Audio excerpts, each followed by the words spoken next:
Bonjour, je suis Antoine Couture, régisseur du Château Grand Corbin, Saint-Émilion Grand Cru classé. À travers de la certification AGE, qui est la haute valeur environnementale niveau 3, que nous avons mis en place depuis 2018. Et au travers de cette certification, une partie de l'expertise et de l'étude était de mettre en avant les zones sensibles de la propriété. Et ce qu'on appelle zones sensibles, ce sont les zones proches du cours d'eau, les zones proches des riverains, proches de certaines parcelles classées ou tout autre élément qui nécessite une certaine vigilance. Et cette zone sensible ici avait été très rapidement mise en avant parce que cette maison n'était pas habitée jusqu'en 2016, je crois, donc c'était pas du tout une zone sensible. Les vignes allaient jusqu'au bout de cette parcelle, formaient un couloir là, enclavé. Et en 2016, le nouveau propriétaire ici donc ils ont fait beaucoup de travaux et ils ont installé une piscine qui se trouve juste derrière cette barrière. Et ils avaient aussi enlevé la haie. Donc cette barrière étant toute neuve, on s'était retrouvé avec une piscine à 1,50 m, 3 mètres de nos vignes qui sont traitées régulièrement pendant la saison. Donc du coup, on s'est vite retrouvé avec une problématique. Essayer donc assez rapidement de rentrer en communication avec ces nouveaux voisinages, avec qui c'est très bien, mais qui n'étaient pas très pressés ni très inquiets de nos pratiques ou de tout ça. Donc c'est plutôt de notre côté qu'on essaie de motiver en fait une réponse. Et ça, c'est passé par plusieurs étapes.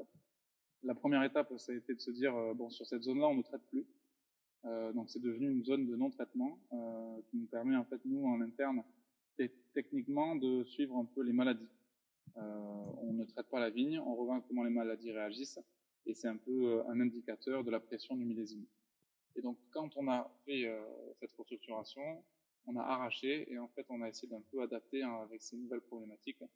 Et donc le choix a été de raccourcir les rangs, d'éliminer cette zone ici en production viticole et d'augmenter la densité de la vigne. On était avant à 6 000 pieds par hectare, on est passé à 10 000 pieds par hectare. Donc du coup, on n'a pas du tout perdu de pieds de vigne et donc de production, mais par contre, on a pu dégager un peu cet espace qui est devenu une zone où on a mis la jachère fleurie et un potager et aussi 7 ou 8 arbres fruitiers qui sont tout jeunes. C'était vraiment lié à cette démarche HVE. Donc, on le fait au travers d'une autre démarche qui s'appelle SME, Système de Management Environnemental, avec le CIVB de Bordeaux. Ici, je dirais que c'est la zone qui a nécessité le plus de changements, mais notre cartographie des zones sensibles du vignoble a vraiment été traitée de A à Z, c'est-à-dire que tous les riverains on a adapté en fait nos stratégies sur tous les riverains. Donc on a d'autres blocs de riverains autour desquels on a arraché les vignes, donc pour être au minimum à 5 mètres de leur cadastre. Par rapport aux riverains, on n'a pas de conflit, bien au contraire, on a une bonne entente. Alors on n'a pas de Natura 2000 dans le secteur, on n'a pas de fossé classé à proximité. Il y a juste la Barbane, qui est un ruisseau qui est le plus proche de chez nous, mais qui est à entre 50 et 80 mètres, voire plus, de la propriété.